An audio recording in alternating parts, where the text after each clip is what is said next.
Sur le terrain Tout à fait. En fait, sur plan, l'intérêt de sur plan, c'est-à-dire que ça évite des fois de se déplacer pour rien. Parce que quand on a des clients qui nous demandent, on doit faire 100, 200 km pour aller chercher une source sur un terrain, ben ça évite de se déplacer. Donc en fait, on va déterminer à peu près, on va pas forcément, moi je ne vais pas forcément chercher exactement le point d'eau, mais juste déjà déterminer si il y a de l'eau à faible profondeur, c'est-à-dire entre faible profondeur, c'est 15-20 mètres maximum, parce qu'après ça coûte trop cher en forage et c'est pas du tout rentable, par exemple, pour une personne qui va arroser son jardin. Et donc, en fait, ça me permet juste de savoir s'il y a de l'eau et à peu près quelle profondeur. Après, le reste, après, je fais le détail, par exemple, sur le terrain. Parce que sur plan, on peut déterminer, mais on n'est pas précis enfin, difficile d'être précis au mètre près, quoi. C'est-à-dire, c'est quand même, le terrain est quand même plus intéressant pour ça. D'accord. Et alors, qui fait appel à vos compétences de sourcier? Historiquement, c'est pas compliqué. Dans les années 60, 50, 60, il y a eu l'eau courante qui est arrivée. Donc, les puits ont été fermés, puisqu'il y avait l'eau qui arrivait automatiquement au robinet. Donc, on n'a plus besoin de puits. Donc, souvent, ils ont été rebouchés.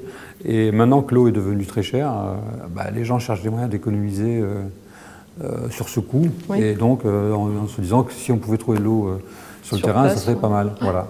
Après, est-ce que c'est réellement écologique? Je ne suis pas sûr. Parce que, pourquoi? Parce qu'on crée un lien entre la surface et le sous-sol. Qui peut être polluant aussi. Peut être polluant.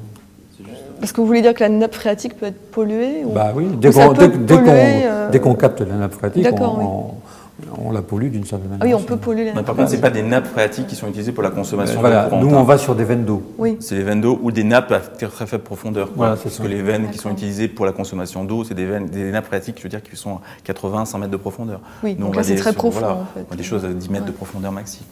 Si on veut être vraiment écolo, moi je conseillerais aux gens de récupérer l'eau de pluie. Voilà. Mais là, tu nous enlèves le pain de la bouche.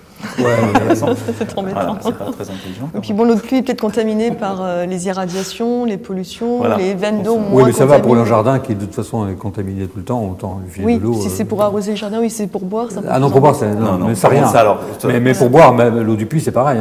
On ne dit jamais. De toute façon, on nous demande généralement, c'est pour arroser le jardin.